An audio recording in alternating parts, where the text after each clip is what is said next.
Madam Speaker, for the purpose of debate only, I yield the customary 30 minutes to my good friend and the distinguished gentleman from Massachusetts, pending which I yield myself as much time as I may consume. The gentleman is recognized. Thank you, Madam Speaker. During consideration of this resolution, all time yielded is for the purpose of debate only.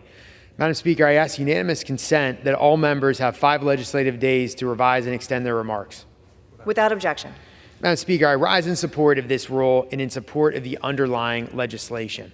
House Resolution 741 provides for consideration of H.R. 5525, the Spending Reduction and Border Security Act, under a closed rule, with 1 hour of debate equally divided and controlled by the chair and ranking minority member of the Committee on Appropriations or their respective designees, and provides 1 motion to recommit. Madam Speaker, I rise today to support the underlying legislation, which fully funds programs for our nation's veterans, service members, and the Department of Homeland Security while reducing other discretionary spending. Additionally, H.R. 5525 secures our southern border by resuming construction of the wall, increases the number of Border Patrol agents, and reforms our asylum laws to disincentivize mass illegal immigration. Under the President's disastrous immigration policies, over 7 million illegal immigrants have entered our country, while nearly 50,000 pounds of fentanyl have flooded across our border. That's enough to kill every single person on the entire planet. This crisis must end. It will only end through efforts of House Republicans. Finally, this legislation includes an important provision authorized by the gentleman from Michigan, Mr. Huizinga, which establishes a bipartisan fiscal commission that addresses our out-of-control debt. While the Senate figures out what type of clothes to wear, House Republicans have put forth a plan which averts a government shutdown, restores fiscal responsibility, and addresses the Biden border crisis. I urge my colleagues to support this rule, and I reserve the balance of my time. The gentleman from Pennsylvania reserves. The gentleman from Massachusetts is recognized. Thank you, Madam Speaker. And let me thank the gentleman from Pennsylvania, my good friend, for yielding me the customary 30 minutes, and I yield myself such time as it may consume. Madam Speaker, I want to just take a moment first to recognize the loss of our dear colleague and historic trailblazer, Dianne Feinstein. The longest-serving woman in the United States Senate, Senator Feinstein was a political giant. She fought hard for her constituents in California, passionately defended American civil liberties, and was a strong voice for national security as chair of the Senate Intelligence Committee. She broke more glass ceilings in her career than most thought was possible, and she will be missed, and may she rest in peace. She left an incredible legacy behind. And now, Madam Speaker, I have the unfortunate task of turning to the business before us. A CR that the Republicans have brought forward. And again, I mentioned legacy with regard to Senator Feinstein. I asked my friends, is this your legacy? Is this what you want people to remember your service by? This bill that was just dropped on us a few hours ago, that really is a piece of garbage. I mean, and that's putting it nicely. Madam Speaker, the clock is ticking. Less than 40 hours from a total MAGA Republican government shutdown. Less than 40 hours. And today, we are here to consider the latest Republicans' continuing resolution that has absolutely no chance of becoming law. This version of the CR we are considering won't pass the Senate. It just won't. We all know that. Hell, I don't even think it's going to pass the House. It's so bad. And it will not be signed into law by President Biden. We all know that. We got this text late last night, and thanks to the quick work of Democratic Rules and Appropriations staff, we have some preliminary analysis about what this CR means for the American people. And let me tell you, the cuts in this bill are even worse than what was proposed before. They're going in the wrong direction. House Republicans' earliest CR slashed essential programs by 8%, and 8% across the board, mindless cuts. This new version now has across the board cuts by 30% or more, by 30% or more. It's effectively a partial shutdown bill. They slash investments in cancer research. They eliminate public education by cutting funding for Head Start. They fail to support communities' recovery from natural disasters. It cuts money for wildfire suppression by 50%. Haven't you been paying attention? The wildfires in Maui and in the western part of the state? I mean, communities are desperate for help, and my friends propose a bill that would cut money for wildfire suppression by 57%. What planet are my friends living on? They cut loans and grants for farmers in rural communities. They defund law enforcement. Republicans want to talk about fentanyl. They cut money from the DEA. I mean, what do they think? You can't make this stuff up, Madam Speaker. We estimate that if Republicans get their way, if this thing were ever to become law, up to 1 million seniors will be kicked off of Meals on Wheels. My friend from Pennsylvania talks about, we're upholding our obligation to protect our national security. I will remind the gentleman and my friends on the other side of the aisle, national security means more than the number of bombs we have in our arsenal. It means as well the quality of life for our people.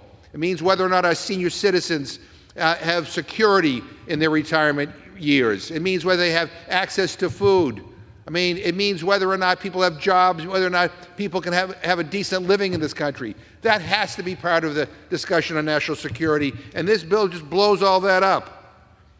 We expect WIC to get at least a 30% cut. Women, infants, and children that will go hungry because of Republicans' misplaced priorities. Talk about cruelty. In the Rules Committee, just not too long ago this morning, I asked my friends who claim that they were well-versed in all the details of this bill, how is the 30% cut in WIC? Am I understanding that accurately? Is that correct? Silence. Ask how many women, infants, and children will be cut off from the benefit if this were to pass? Silence. No one knows. But we do know, thanks to the work of the staff, there's a 30% cut. A 74% cut in LIHEAP, a program that keeps Americans warm during the winter. I come from the Commonwealth of Massachusetts. We have cold winters. The gentleman comes from Pennsylvania. It gets cold in Pennsylvania too. You know, winter is coming. Everybody represents constituencies that rely on this program to heat their homes. And my friends, cut it by 74%. 74%. What are my friends thinking? Give me a goddamn break. This is wrong. What are you doing? When it comes to keeping seniors warm or providing pregnant mothers and their babies food, Republicans have a problem. But the sky's the limit if it's a defense contract. Cost overruns be damned. They have no problem for tax cuts for corporations or for millionaires or billionaires, or no problem with heaping more subsidy giveaways to the fossil fuel industry. Let me just say, we do not share the same values. And this is proof of that, Madam Speaker. This is proof of that. This majority is a failure. The day Speaker McCarthy handed his gavel over to the MAGA QAnon fringe, this was the inevitable outcome. The government will shut down tomorrow. Let me repeat that. The government will shut down tomorrow. And let me say to my Republican friends, you own this. You did this. And this is just plain stupid. Stop wasting time and work with us to get this done in a bipartisan way. And I urge my colleagues on the other side of the aisle to join with us in defeating this rule. I mean, we're wasting time today. This is a total waste of time. Defeat this rule, force the Rules Committee to go back up and to come up with a rule that will allow a bipartisan bill to come before the floor. And let's end this clown show once and for all. The American people are watching. They're frustrated by all of this. And I hope that my friends on the other side of the aisle, my moderate friends on the other side of the aisle, will join us in defeating this rule. We appreciate the statements that have been made calling out the incompetence of the Republican leadership, but now I think it is time to put your votes where your quotes are. We have to stop this. Now is the time to send that message. And with that, I reserve my time. Members are reminded to refrain from the use of profanity. The gentleman from Massachusetts reserves. The gentleman from Pennsylvania is recognized. Thank you, Madam Speaker. You know, if my friend from Massachusetts is worried about energy prices in Boston, there's an easy solution. You can import liquefied natural gas from Pennsylvania, which is cheap and abundant. Unfortunately, Democrats in New England and New York have refused to build the Constitution pipeline, which would actually bring LNG into New England. So instead, people in Boston are paying higher prices from the petroleum that's coming in from tankers from, guess where? Russia. So again, just complete circular logic from my friends across the aisle. But let's talk about not only the high energy prices that the middle and working class have to pay because of Democratic policies. Let's also talk about how real wages are down. Inflation-adjusted average hourly wages were $11.39 when Biden took office. They're now at $11.04. Meaning that Americans have seen a 3.1% pay cut under Biden. Now you might think, well, it's only 3.1%, but let's talk about inflation. Prices have risen 17.4% since President Biden took office. That is roughly a 20% cut. So who is really working for the middle class and looking out for the working class? It's not President Biden. You also have another crisis that was totally ignored, and that's the immigration crisis. Before I yield to my good friend from New York, let's just talk about New York. In New York, the immigration crisis has led to over 100,000 migrant arrivals in 2022, which the mayor says is destroying the city. New York City Mayor Eric Adams said, and I quote, "We are about to experience a financial tsunami that I don't think the city has ever experienced," end quote. The mayor also said that, and I quote, "the national government has turned its back on New York City," end quote. Well, Mayor, it's not the national government that's turned its back on you. It's the Democratic president and the Democrats in Congress. And with that, I yield 5 minutes to my good friend from New York, Mr. Lawler. Thank you, Congressman Rushing-Lawler. The gentleman is recognized. Thank you, Madam Chair. 75% of Americans believe we are headed in the wrong direction, according to nearly every single national poll. NBC News recently had a poll that showed Republicans outperformed Democrats by 21 points on the question of who is better equipped to handle the economy. Why? Because Bidenomics has been an absolute disaster. Record inflation, skyrocketing energy prices, higher grocery bills. People are struggling. This administration has increased spending by over $5 trillion in new spending in just 2 years. The American people elected a House Republican majority to serve as a check and balance on this administration and on the Senate, but also to govern. There are real challenges in this country, starting with our economy, our reckless, out-of-control spending, the cost of living, our long-term debt crossing $33 trillion, the fact that if we do nothing, Social Security and Medicare will both go broke within the next decade. And then, of course, immigration and the crisis at our southern border. Since Joe Biden took office, 6 million migrants have crossed our southern border, many of them illegally. Asylum cases taking 2 to 3 years at minimum to be heard. This administration has failed to combat the malign influence of the cartels trafficking women and children trafficking drugs, fentanyl, pouring into our communities, killing 70,000 Americans just last year. It is shameful. And yet, what do the American people see? They see a government on the precipice of a shutdown. Now, my colleagues across the aisle will pin it squarely on the Republicans. But let's be clear, through this appropriations process, we have now passed 4 appropriations bills through the House. Senator Schumer and Senate Democrats have passed exactly 0 appropriations bills through the Senate. 0. Our fiscal year ends tomorrow. So Congress has not done its work to pass these appropriations bills, either through the House or the Senate, by the September 30th deadline. And I agree with my colleagues in the House Republican majority that we need to pass single-subject appropriations bills. The committee has been doing that work.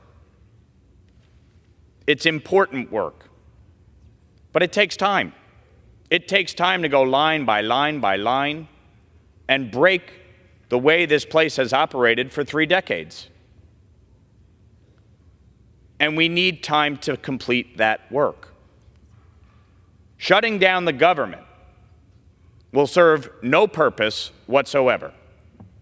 And in fact, it will tank an already fragile economy because of the Biden administration's policies.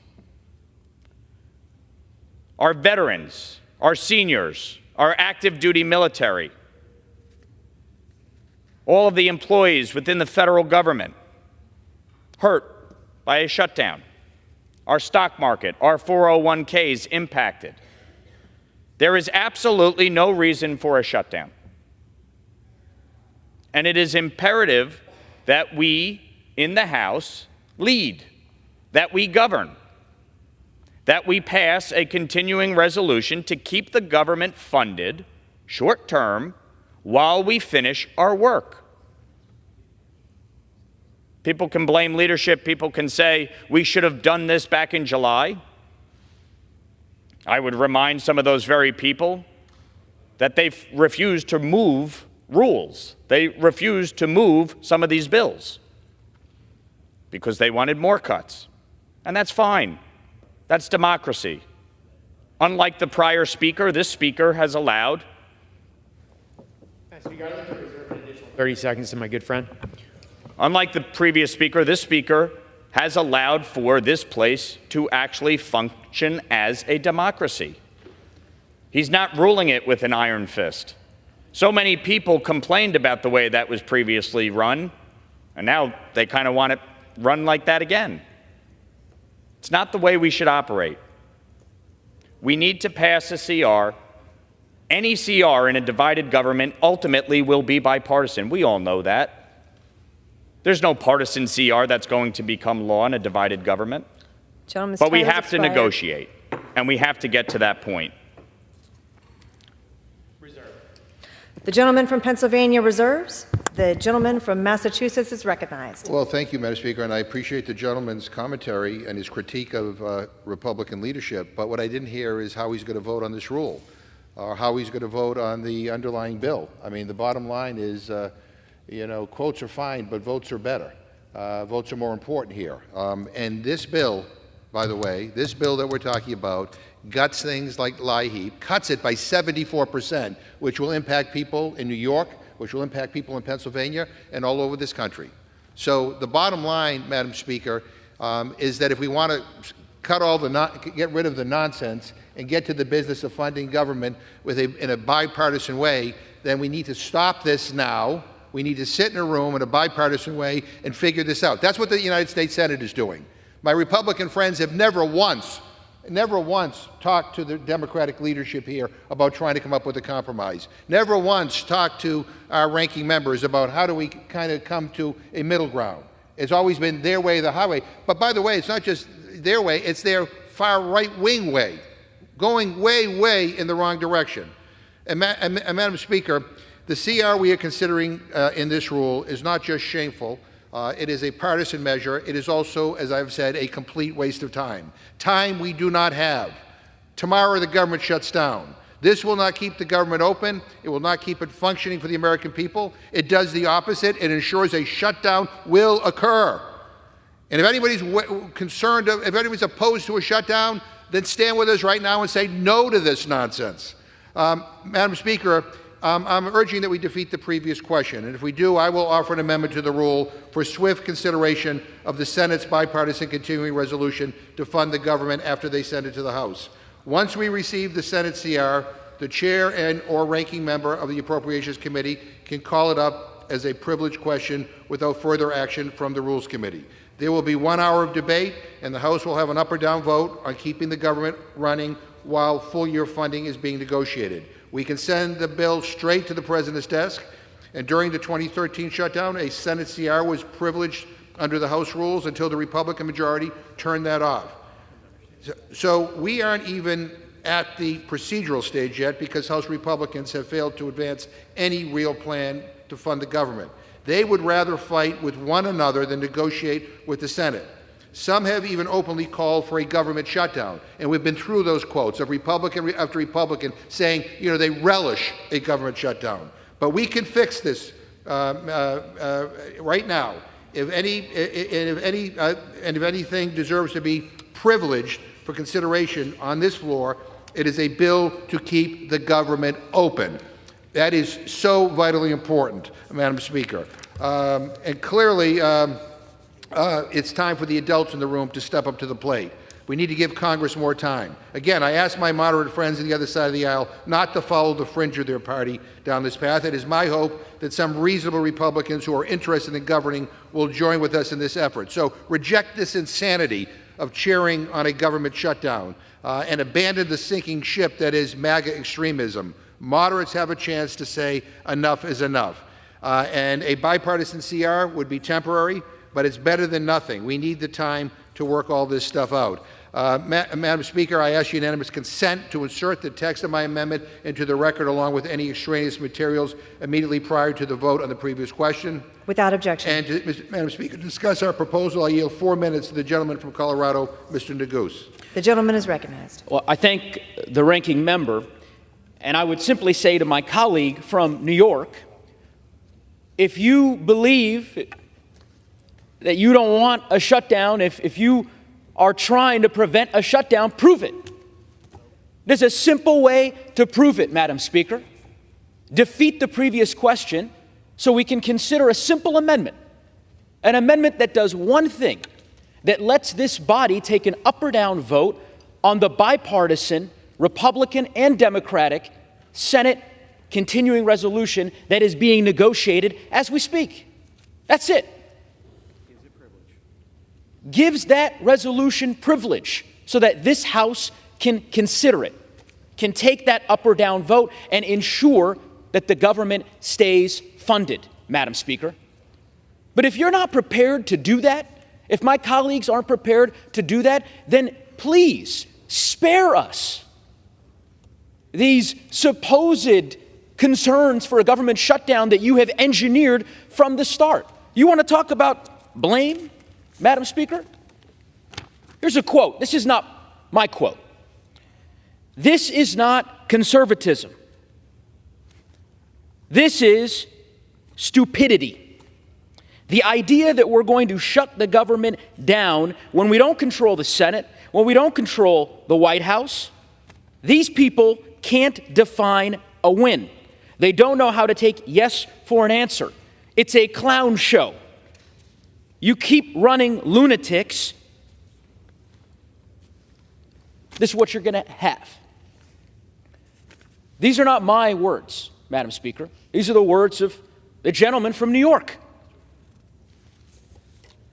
If he doesn't want to be a part of this clown show, I don't disagree with him, by the way. I don't think the American people disagree with him either. Clearly, the House Republican caucus is in dysfunction and chaos. But there's an easy way for him to leave this clown show and govern with Republican senators, Democratic senators, with your colleagues on this side of the aisle, defeat the previous question and support the amendment. And let's have the debate on a bipartisan CR that keeps our government funded. I don't know how a member can vote for the previous question and deprive this body of an opportunity to vote on that bipartisan CR. I don't know how you go back and tell the tens of thousands, hundreds of thousands of troops and law enforcement officers and Border Patrol agents who will be forced to work without pay that you decided that this body shouldn't vote on a stopgap measure to keep the government running. I don't know how you do that. But I can tell you this, the American people well understand the Republican plan that they have brought to the floor. You do not get to have it both ways. You don't get to say that you support law enforcement and fentanyl interdiction and then put a bill on the floor that cuts the DEA, that cuts the FBI, that will harm state and local law enforcement officers. You do not get to say you care about public safety and then put a bill on the floor that cuts by more than 50% wildland fire suppression in states like Colorado, the state that I happen to be honored to represent in the United States Congress. You do not get to have it both ways. The time for political games is over. We've got 24 hours to go, Madam Speaker. Let's defeat the previous question. Gentleman's time has expired. And let's approve this amendment, and let's keep the government up and running. And with that, I yield back. Gentleman from Massachusetts reserves. The gentleman from Pennsylvania is recognized. Thank you, Madam Speaker. For purposes of rebuttal, I yield my good friend from New York 2 minutes. It's always great to listen to DCCC talking points at a very time when Leader Jeffries said that he would not politicize this potential shutdown in a meeting of the Problem Solvers Caucus. That very day, the DCCC and House Majority Forward announced million-dollar ad campaigns, mail, TV, attacking individuals like me on the issue of a shutdown, despite me saying very clearly that I oppose the shutdown. So we know that on the other side, they actually want a shutdown. They relish it because they think it will benefit them politically. But here's what you never hear from them. They don't want to deal with the border. They don't want to shut down the border. They don't want to deal with spending cuts. They want to increase spending. They don't want to deal with our long-term debt. They want to blow it through the roof. We have real challenges in this country. And yes, we need to work in a bipartisan manner. But when Eric Adams, the mayor of New York City, is saying that the migrant crisis is destroying New York City, that it's going to cost them more than $12 billion, when Kathy Hochul, the governor of New York, says there's no more room at the inn despite sanctuary city policies, right to shelter, the use of taxpayer money to give free housing, health care, education, clothing, and food to illegal immigrants, and a refusal to cooperate with ICE and law enforcement, spare me your righteous indignation. None of you are willing to actually tackle the challenges. You're looking to use this as a vehicle to win back the majority. That's it. I'm actually willing to work across the aisle. I signed on to the Problem Solvers CR. Join us in that. Not a single one of you have. Members are reminded to direct their remarks to the chair. The gentleman from Pennsylvania reserves. The gentleman from Massachusetts is recognized. I wonder whether the DCCC writes the gentleman's speeches, because what the gentleman from Colorado quoted was his words in a speech. You know, talk is cheap around here. Votes are the currency of the realm in this place. And so, I mean, the choice is clear. The choice is clear. And the gentleman has made clear where he stands. I'm now happy to yield 2 minutes to the distinguished gentlewoman from Pennsylvania, a distinguished member of the Rules Committee, Ms. Scanlon. Gentlewoman is recognized. Thank you, Ranking Member. So we are 37 hours, 6 minutes, and 25 seconds away from a shutdown. An unnecessary and devastating government shutdown after wasting weeks on right-wing messaging points and bills. But here, the majority has brought to this committee not a responsible short-term funding bill, but more of the same partisan posturing, dangerous and unrealistic games to placate the most extreme factions in their party, and it's well past time for the Chaos Caucus to get serious about governing. Funding the federal government is Congress's most basic duty, and this colossal failure of the Speaker and House Republicans to keep the lights on across this country will cause real harm to our economy and to hardworking families. These aren't just numbers, these are real people whose lives will be upended. This shutdown means senior citizens won't be able to heat their homes because this CR cuts 74% from the LIHEAP budget. That's $137 million cut to LIHEAP in Pennsylvania alone. That's over 342,000 families who are counting on this program and who will be left in the cold. And October, just a few hours from now, is when those funds should start to become available. This shutdown means that mothers and babies in my district will go hungry because their WIC benefits will be cut.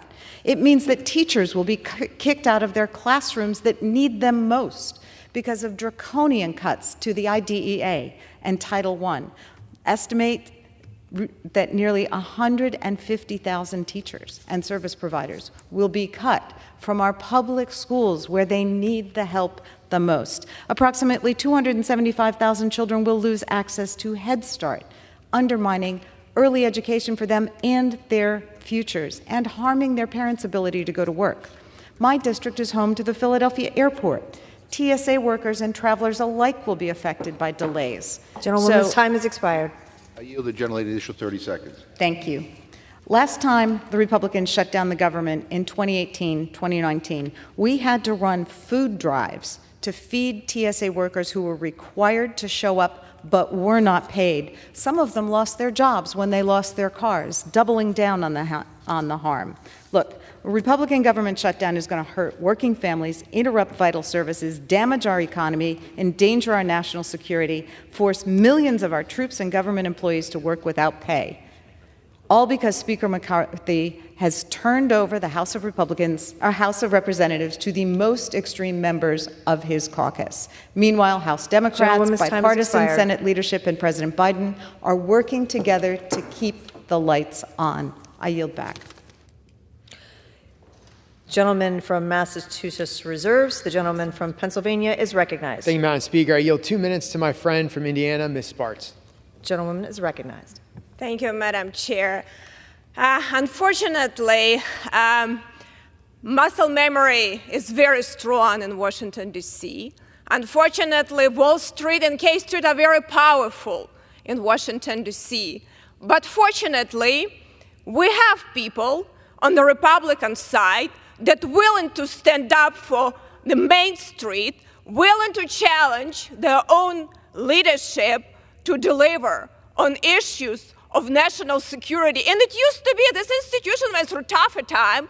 We deliberate a lot of issues, but we used to be able to come together on issues of national security and our border security and our destructive debt situation is destroying American lives. And I hope the other side will join Republicans to win this battle for the American people. It shouldn't be a political issue politicized. And if this government cannot deliver, maybe it's worse to shut it down. What it's for then? If we cannot come together on this, then we're not worthwhile to represent the American people. So I hope that the other side stop being sheep and start actually not be afraid to challenge their own leadership and do something for this country, because American people are sick and tired of us being worthless, and we need to protect this country, because if we don't save this republic, no one else, around the world will be able to defeat a lot of enemies, foreign and domestic. And I'll tell you one thing, there is nothing unreasonable and extreme to serve the people, to secure us the border and deal with our debt. I would appreciate if other sides wakes up and support Republicans, and I yield back. The gentleman from Pennsylvania reserves. The gentleman from Massachusetts is recognized. Yeah. Madam Speaker, I would just say to the gentlelady, we're not here to support Republicans. We're here to support our constituents. Madam Speaker, I ask unanimous consent to enter into the record a statement of administration policy on this underlying bill. And if the President were presented with H.R. 5525, he would veto it. So this is a complete waste of time. I now Without yield objection. 3 minutes to the gentleman from New Mexico, a distinguished member of the Rules Committee, Ms. Ledger-Fernandez. Gentlewoman is recognized. Thank you so much. And Madam Speaker, this extreme Republican bill reveals their mean-spirited values more than any words they utter. Those values are to kick 275,000 young 4-year-old children out of Head Start. Republicans hypocritically talk about fentanyl, but then defund the law enforcement officers who seize this deadly drug. This bill deprives that brother, sister, daughter, or friend of yours that you might have who is battling mental health or addiction of the funds they use. Don't talk about fentanyl. Don't talk about addiction if you're not going to fund the law enforcement and the health resources we need to truly tackle that. And then they slash BIA funding by 30%, including slashing the tribal law enforcement officers who are out there also interdicting and protecting us from criminal activity. The CR really reveals who extreme Republicans are. Sin vergüenzas, shameless about hurting those most vulnerable, cutting programs for our rural communities by 30%. I stand for rural America. This bill does not, and puts down our ranchers and farmers. And if they don't get their way, what'll they do? They'll shut the government down. Let's remind everybody, every time we have a government shutdown of any note, it's because Republicans did it under their leadership. And they hurt everybody in their process. And why? To protect the rich and the wealthy. To protect the rich and the wealthy, the extreme Republicans will cut Social Security. They've said it. We have the words. They will do it. They will slash public school funding horribly, horribly for those schools that most need it. And they'll criminalize abortion. Over and over again, they have told us what they intend to do in their appropriation bills. They're going to make it hard for women to get access to health care they need and they deserve everywhere. And with that, I would only say that this bill is sin vergüenza. It's shameless. I yield. The gentleman from Massachusetts reserves. The gentleman from Pennsylvania is recognized. Thank you, Madam Speaker. I'd like to yield my good friend from Michigan 5 minutes. The gentleman is recognized. Thank you, and I appreciate the gentleman yielding. The short-term stopgap government funding measure we're debating here today not only keeps our government open, which is very important, it responsibly reduces spending, makes critical reforms to secure the border, and importantly, contains the text of my bipartisan bill to establish a fiscal debt commission. The Fiscal Commission Act of 2023, now included in this bill, will create a commission that proposes recommendations to finally tackle our nation's unsustainable debt trajectory in the medium and the long term. Furthermore, both chambers of Congress will be required, Madam Chair, to take a vote on the Commission's proposal. With this key provision, Congress can no longer kick the can down the road on the rapidly growing threat of our national debt. Given the bipartisan support of this legislation upon introduction, it is clear that both Republicans and Democrats understand that time is running out. The federal government is already spending more on interest on the national debt than it spends on children, something that my colleagues I know are very concerned about because they talk about it. The interest is already nearly more than what we spend on defense, and we are rapidly approaching a point where interest on the debt will be more than Social Security and Medicare. In building the Fiscal Commission Act of 2023, we learned from past commission mistakes and gave this legislation real teeth, practicality, urgency, and clear goals for Congress to come face to face with its massive challenge. Specifically, the commission is made up of 16 commissioners that include 12 members of Congress, as well as 4 private sector experts that are selected by leaders of both the House and the Senate. The Commission is tasked with identifying policies to improve our fiscal situation in the medium term and to achieve a sustainable debt-to-GDP ratio in the long term. Importantly, it will put forward solutions to ensure the solvency of our 20-plus trust funds for decades to come. The Commission will also propose recommendations designed to balance the budget at the earliest reasonable date, including a minimum stabilizing the debt-to-GDP ratio at or below 100% within 10 years, all while addressing growth of direct spending and the gap between revenues and expenditures. The proposal will then come to Congress in the days shortly after the 2024 election, where the House and Senate must take up an up or down vote on the recommendations without amendment and without delay.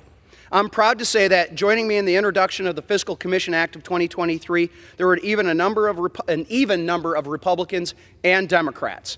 So with this inclusion that the continuing resolution before us today, I urge all my colleagues on both sides of the aisle to keep our government open this week and secure our nation's fiscal future for generations to come. And with that, I yield back to the gentleman. Reserve. The gentleman from Pennsylvania reserves. The gentleman from Massachusetts is recognized. Madam Speaker, I just remind the gentleman from Michigan that if the Republican shutdown moves forward, he has 5,607 people in his district who are federal employees who will lose their paycheck. And in the Rules Committee today, Madam Speaker, Democrats offered an amendment saying, yeah, we're happy to talk about how to keep Social Security and Medicare solvent, but we want to guarantee that we're not going to cut people's benefits. And the Republicans rejected that. So we know what this is about. This is about going after security and trying to make it solvent by cutting people's benefits, and Democrats are against that, unequivocally. Madam Speaker, I would like to yield 1.5 minutes to the gentleman from Texas, Ms. Jackson-Lee.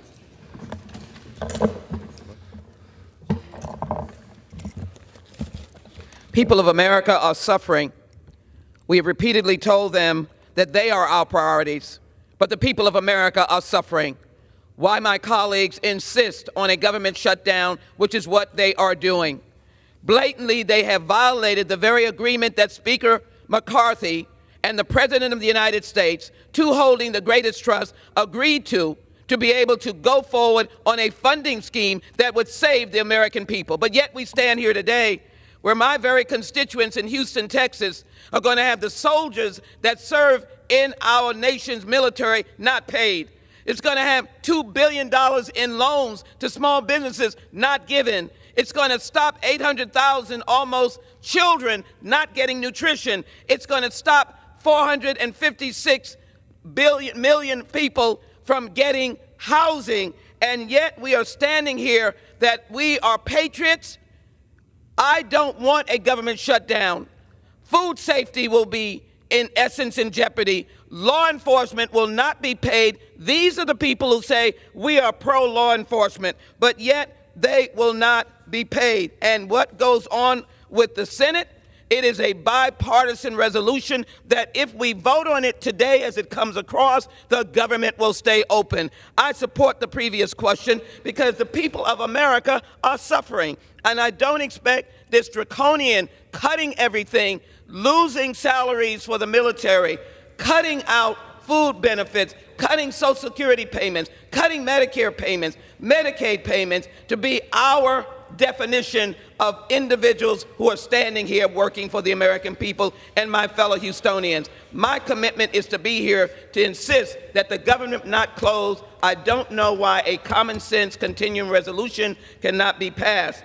I do want to say that as this has been offered into the record, the President's statement, how can we run government if a deal that was made by the Speaker, McCarthy, cannot be kept that was made with the President of the United States on behalf of the people of this nation? So, as I stand here today, I want to insist time has expired. That the people are suffering. Let us stop their suffering. Keep the government open.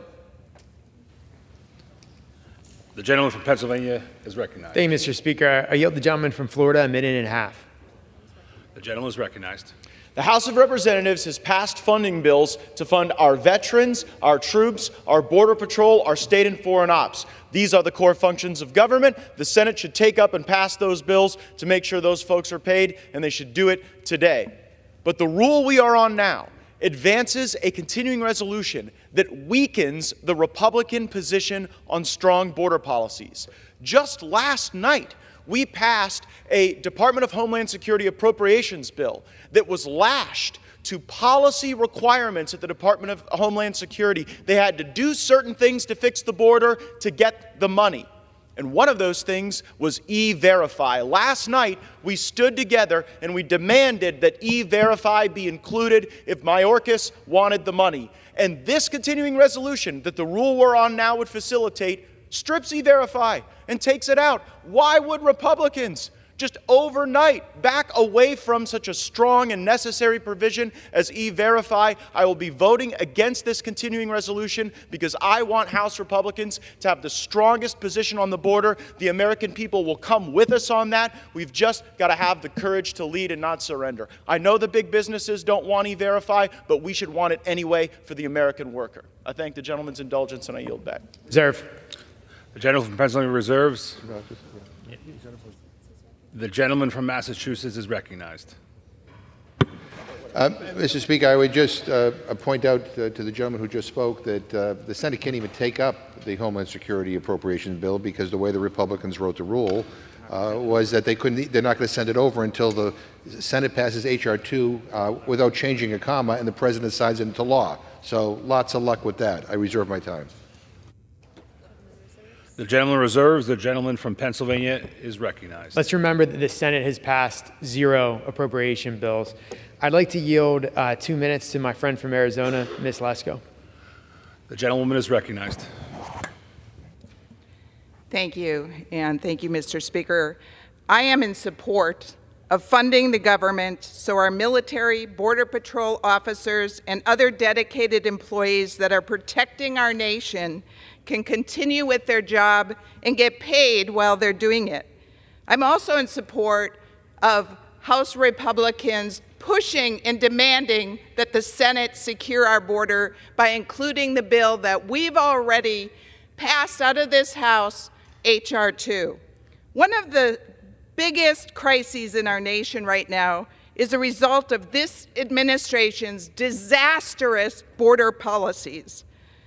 President Biden's policies have allowed 233,000 border crossings in just August of this year, compared to 50,000 3 years ago under President Trump. Biden has invited 211,000 additional migrants to fly directly into the United States from their home foreign country. Biden has accepted 263,000 additional more migrants to apply for asylum via his new Border One app. Biden has allowed 151 migrants to enter our country that are on the terrorist watch list, and that's just who we've caught. Biden has allowed migrant women and children to get raped by cartels. His policies have allowed young migrant children to be sold into sex slavery. His policies have allowed fentanyl to flood our border and kill our citizens. This has got to stop, and Republicans are here to stop it and protect our nation. House Republicans have already passed a bill to secure our border that is now sitting over in the Senate waiting to be heard. Schumer won't even bring it up for a vote. It's time for the Democrat-controlled Senate to pass our border security bill. It is time for the insanity at our southern border to end. It's time to pass this bill and pressure the Democrats in the Senate to secure the border, and I yield back. Reserve. The gentleman from Pennsylvania reserves. The gentleman from Massachusetts is Mr. Speaker, I yield 1 1/2 minutes to the gentleman from Colorado, a distinguished member of the Rules Committee, Mr. Neguse. I thank the ranking member for his indulgence. I'd be remiss to come back to the floor to simply say only in Washington can you have members who claim they want to avoid a shutdown while they take every step to shut down the government. Only in Washington can you have members who claim to support law enforcement while they promote a bill that cuts funding for law enforcement.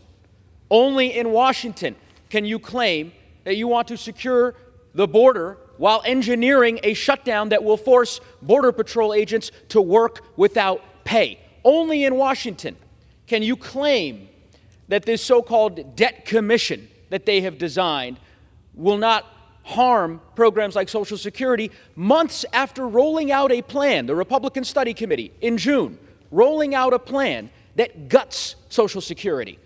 My colleague from Pennsylvania, he's a member of that group. The gentleman who spoke earlier, who apparently has proposed this amendment from Michigan, he's a member of that group. Why don't they be honest with the American people about their plans? Because they know that the plan to cut Social Security is deeply unpopular, and yet they soldier on.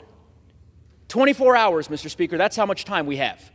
Defeat the previous question. Let's support the amendment to give an up or down vote on the bipartisan deal that Republicans and Senate Democrats have been working on. Let's keep the government up and running. Let's avert this extreme Republican government shutdown. And with that, Mr. Ranking Member, I yield back to the Mr. Speaker, I yield back to the Ranking Member. Does the gentleman from Massachusetts reserve? Gentleman from Massachusetts reserves. The gentleman from Pennsylvania is recognized. Thank you, Mr. Speaker. I would just ask my good friend from Massachusetts if he has any further speakers. No, I do not. I thought that was the case. Just wanted to make sure. I am prepared to close, and with that, I reserve. The gentleman reserves. The gentleman from Massachusetts is recognized. Mr. Speaker, may I inquire about how much time remains for both sides? The gentleman has 3.5 minutes remaining. Okay. Mr. Speaker, I yield myself the remaining time. Mr. Speaker, it's an absolute joke that we are here today dealing with this, as I said at the beginning of my remarks, piece of garbage. That's what it is. This is not a serious attempt at legislating. This is a MAGA Republican press release at best, and it's a lousy press release. All the priorities that are in this bill represent deep cuts to things that matter to Democrats. Yeah, when we talk about national security, we just don't only talk about the size of our military and the number of bombs we have. We talk about whether or not people in this country have access to jobs, whether they have food, whether or not we have good schools, whether or not people have access to health care, retirement security. We talk about things like the purity of our environment. My Republican friends, talk about bombs, and they talk about tax cuts for the rich and for big corporations. They don't care about the people that are at the heart and soul of our concerns on the Democratic side. I mean, because if they did, they wouldn't cut and slash programs like WIC, the Women's, Infants, and Children's Program, providing basic nutrition for low-income pregnant moms and newborn babies. They wouldn't cut LIHEAP, a program that provides vulnerable people with help to be able to heat their homes in the winter. They wouldn't cut it by 74%. Who does that? Who thinks like that? And who would come to the floor and defend that kind of garbage? So the bottom line is, we don't share the same values. It is that simple. And I'm going to tell you, we're going to fight as hard as we can against all the things that you claim you value in this book, because this is not what America is about. I mean, this is about turning our back on people. This is essentially a government shutdown in and of itself. Let me just close with just a couple of comments to our moderate friends who go on MSNBC and give all these quotes about how they want a balance and how they want this and how they criticize their leadership, and then they come to the floor and vote with the majority. Enough of that. It is votes, not quotes, that matter. It is votes, not quotes. So if you really want to avoid a government shutdown, to the so-called moderates on the other side of the aisle, vote with us. Vote no on the previous question so we can guarantee that the Senate-passed bill will have a vote here in the House. Vote no on the rules so we don't have to waste all this time today arguing over this nonsense, this hardline right-wing garbage, that guts the heart and soul of our social safety net. We can do so much better. At the end of the day, we have to come together, Democrats and Republicans, and come up with a bill. My friends keep on going in the wrong direction. They keep on going further and further to the right. That's a road to nowhere. I mean, the Senate, to their credit, Democrats and Republicans are talking. You guys can't even talk with yourselves. You're fighting amongst yourselves. Maybe, this is a radical idea, maybe sit down and try to negotiate a bipartisan solution here. because you control one half of one branch of government, and barely. But you never know it when you see this kind of stuff come to the floor. Enough of the nonsense. People send us here at the minimum to keep the lights on. You got to do that. Work with us. Stop this nonsense. Again, vote no on the previous question. Vote no on this garbage. The gentleman's time has expired. Yield back my time. The gentleman from Pennsylvania is recognized. Thank you, Mr. Speaker. I'm prepared to close, and I'd yield myself the balance of my time. The gentleman's recognized. Last week, our national debt reached a record high of, wait for it, $33 trillion. This is a result of the White House. It's a result of the previous Democrat-controlled Congress spending trillions of dollars outside the appropriations process. Let's remember, under Democratic control, we saw the highest inflation in over 40 years, we saw the highest interest rates in over 20 years, and we saw a 17% increase in consumer prices. That's why this underlying legislation establishes a bipartisan fiscal commission to get our nation on the right course. But this is just one of the many manufactured crises caused by Democrats' reckless, far-left policies. Just look at our southern border. At the southern border, President Biden's immigration policies caused a flood of illegal immigrants into our nation and illicit fentanyl into our communities. Just last week, our nation set an all-time record for illegal crossings in a single year. Over 25,000 pounds of fentanyl have also been trafficked across our southern border this year. To put that into perspective, this is enough to kill every single American citizen. Sadly, too many towns across my home state of Pennsylvania have felt the consequences of the Democrats' pro-open border agenda. In Pennsylvania alone, there were over 5,000 reported overdose deaths in 2022. Not only is the White House doing nothing to address this crisis, the Democrats' pro-crime agenda actually encourages it. If you doubt me on that, let's just take a look at what happened in Pittsburgh recently. In Pittsburgh, law enforcement caught a drug trafficker with $2 million worth of fentanyl. And to put that into perspective, that's enough to kill 35% of the population in Pennsylvania. And then, to make matters worse, a far-left radical judge released that criminal on the streets the very next day, and he's since fled the state. This is absolutely ridiculous.